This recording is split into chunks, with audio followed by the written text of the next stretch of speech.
Next ടോപ്പിക്കാണ് student T distribution. ഈ distribution student T distribution was reported by William Gosset. വില്യം ഗോസെറ്റ് എന്ന് പറയുന്ന ഒരു ഇംഗ്ലീഷ് ഫേമസ് സയന്റിസ്റ്റ് ആണ് ഈ ഡിസ്ട്രിബ്യൂഷൻ കൊണ്ടുവന്നത്. ഇതിനെന്തുകൊണ്ടാണ് സ്റ്റുഡൻറ് ടി ഡിസ്ട്രിബ്യൂഷൻ എന്ന് വിളിക്കുന്നതെന്ന് നോക്കാം.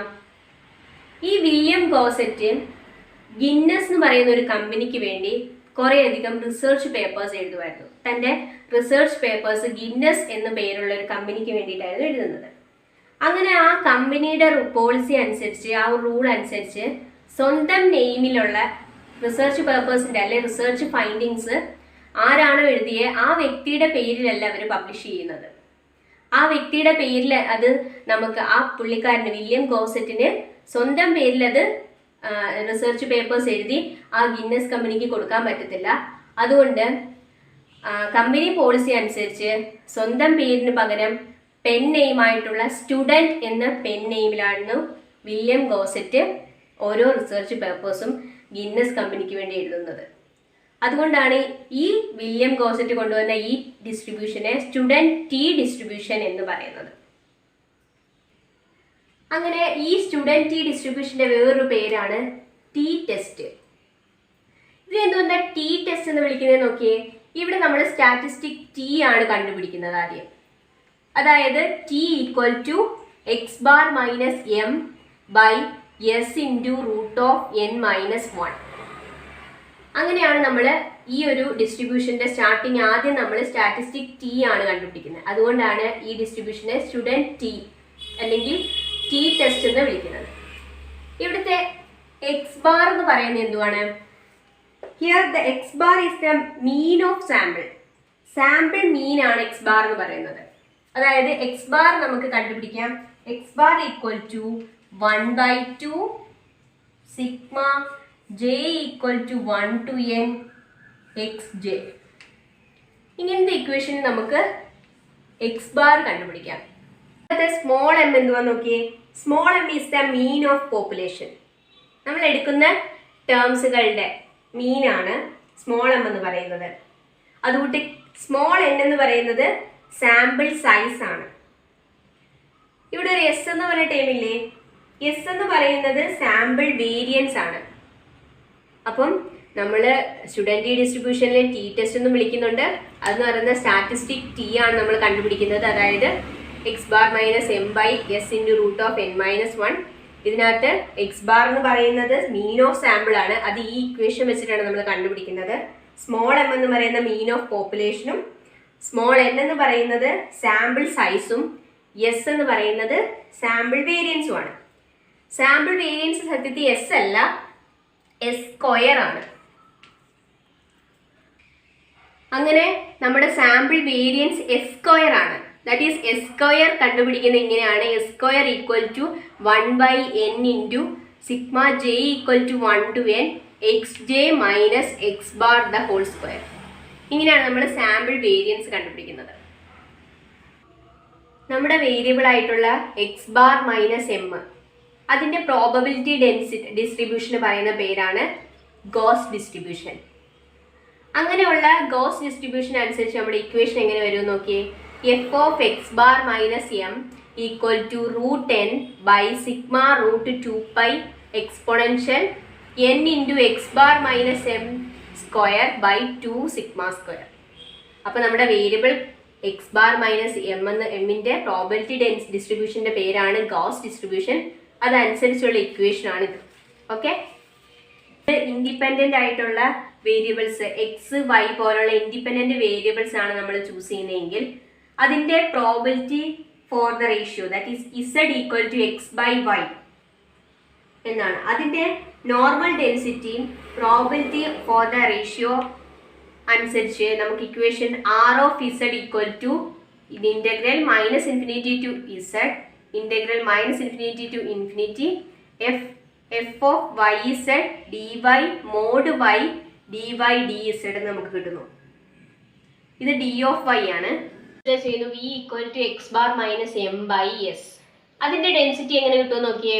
അതിൻ്റെ ഇക്വേഷൻ ആണിത്. R of nu equal to integral 0 to infinity root n by sigma root 2 pi exponential minus n into nu square s square by 2 sigma square into n raised to n minus 1 by 2 into s raised to n minus 2 e raised to minus n s square by 2 sigma square by 2 raised to n minus 3 by 2 gamma of n minus 1 by 2 sigma raised to n minus 1 s ds. അങ്ങനെ ഈ വലിയ ഇക്വേഷനകത്തോട്ട് നമ്മൾ ഇസഡിനെ s square എന്നും gamma 1/2നെ root pi എന്നും പറഞ്ഞുകൊണ്ട് കൊടുക്കുമ്പോൾ നമുക്ക് ആ ഇക്വേഷൻ എങ്ങനെ കിട്ടുന്നു? R of nu equal to gamma n/2 by root pi gamma of n minus 1/2 nu square plus 1 the whole raise to n/2. ഏത് ഇൻ്റർവെല്ലിലാണ്? -Minus infinity less than nu less than infinity എന്ന് പറയുന്ന ഇൻ്റർവെല്ലാണ് നമുക്ക് കിട്ടുന്നത്. ഇവിടെ ഈ ന്യൂ എന്ന് പറഞ്ഞുകൊണ്ട് കൊടുത്തേക്കുന്നുണ്ടോ? ന്യൂ എന്ന് പറയുന്നത് ഡിഗ്രി ഓഫ് ഫ്രീഡം ആണ്. ഡിഗ്രി ഓഫ് ഫ്രീഡം ആണ് ന്യൂ എന്ന് പറയുന്നത്.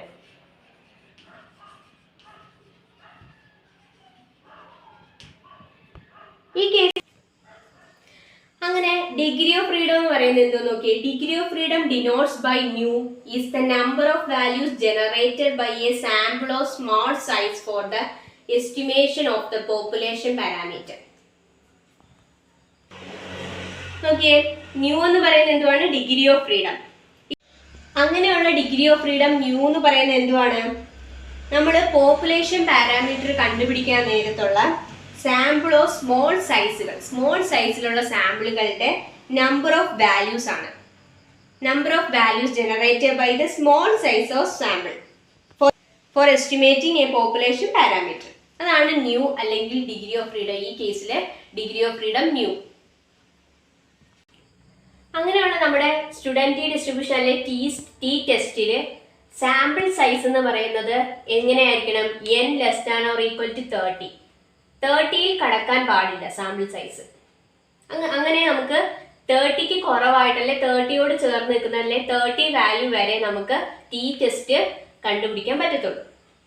ഈ ടി ടെസ്റ്റിൽ മോഡ് ടി നമ്മൾ കണ്ടുപിടിക്കുന്നുണ്ട്. ഈ മോഡ് ടി എന്ന് പറയുന്നത് ഗ്രേറ്റർ ദാൻ ടി ഓഫ് 0.05 ആണ് എങ്കിൽ നമുക്ക് നമ്മുടെ ഡേറ്റ റിജക്റ്റ് ആവുകയാണ് ചെയ്യുന്നത് നമ്മുടെ ഡേറ്റ.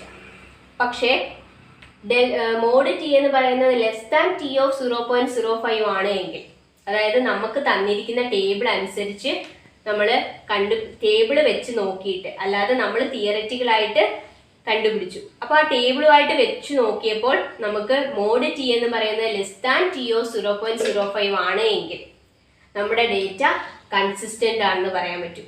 പക്ഷേ ആ ടേബിളും നമുക്ക് കിട്ടിയതും അനുസരിച്ചൊന്ന് വെച്ച് നോക്കിയപ്പോൾ mod T greater than T of 0.05 ആണ് എങ്കിൽ നമ്മുടെ ഡേറ്റ റിജക്റ്റ് ആയി എന്ന് പറയാം.